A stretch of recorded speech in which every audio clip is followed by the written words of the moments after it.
से आज लद्दाख के हजारों लोगों के साथ मिलकर लद्दाख की मन की व्यथा, मन की बात आपको सुनाना चाहूंगा।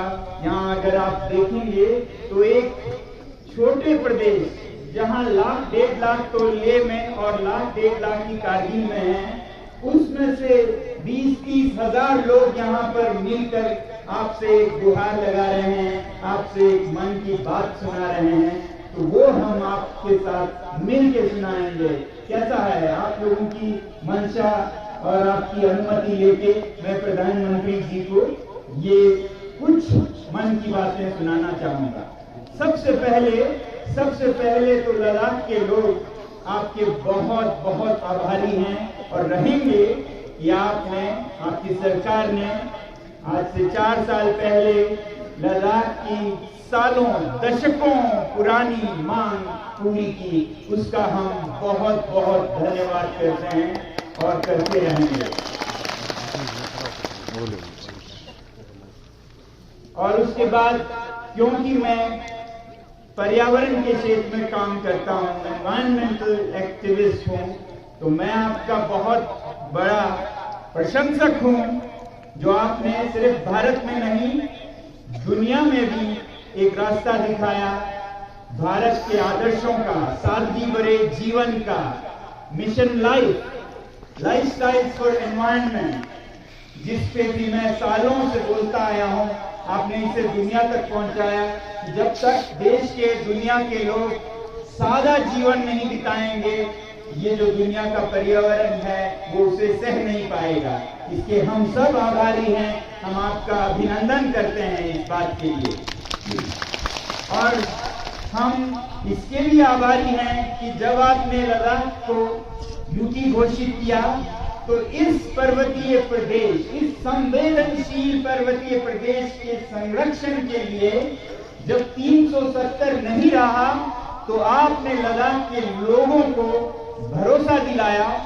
आपके सरकार के मंत्रियों ने, नेताओं ने यहाँ आकर दिल्ली से बार बार हमें आश्वासन दिया कि लद्दाख को भारतीय संविधान के अनुच्छेद 244 के 6वें शेड्यूल में संरक्षित किया जाएगा।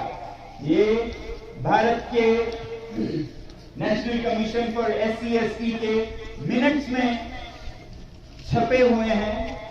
ये आश्वासन यहाँ पोलो ग्राउंड से दिया गया। ये आश्वासन ट्राइबल जनजातीय मंत्री से, न्याय के लॉ मिनिस्ट्री से, होम मिनिस्ट्री से, हर तरफ से हमें ये आश्वासन मिला।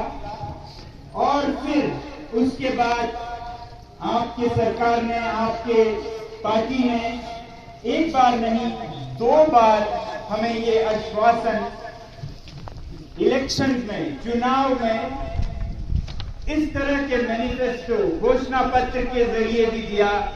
ये मैं आपको फिर याद दिलाना चाहूंगा और धन्यवाद करना चाहूंगा लद्दाख के इन तमाम लोगों की तरफ से। आपने संसदीय चुनाव में नंबर 1, नंबर 2, नंबर 3 पर रखा है declaration of Ladakh under 6th schedule of Indian constitution, tribal area declaration. ये पार्लियामेंट्री इलेक्शन में आश्वासन दिया गया था 2019 में। और फिर 2020 में जब लद्दाख के लेह जिले में यहाँ का सबसे प्रतिष्ठित चुनाव हुआ पर्वतीय काउंसिल का, हिल काउंसिल का, तो फिर पहले नंबर पर इस मैनिफेस्टो में यही मुद्दा है, constitutional safeguard for Ladakh under 6th schedule of Indian constitution. तो ये आपने हमारे साथ वादे किए, आश्वासन दिए, इन सब का हम फिर धन्यवाद कहना चाहते हैं, क्योंकि हम सोचते हैं कि देर हुई है 3-4 सालों का, मगर अंधेर नहीं है, हमारा ये यकीन है। तो हमारा यकीन ये है कि जब आपने ये आश्वासन दिए तो आप इसे देर सवेर पूरा जरूर करेंगे। मगर दुख के साथ ये कहना पड़ रहा है कि इन घोषणाओं के बाद एक सन्नाटा सा छा गया कुछ महीनों के लिए, फिर एक साल के लिए, फिर नकारात्मक संकेत मिलने लगे कि ये नहीं मिलने वाला है। फिर यहाँ ले में तो जो 6 शेड्यूल शब्द को उच्चारण करे उन पर ज्यादतियां होने लगी, बच्चों को पकड़ा जाने लगा। और हमने सोचा कि शायद जिन नेताओं पर हमारा इतना भरोसा था वो नहीं रहा।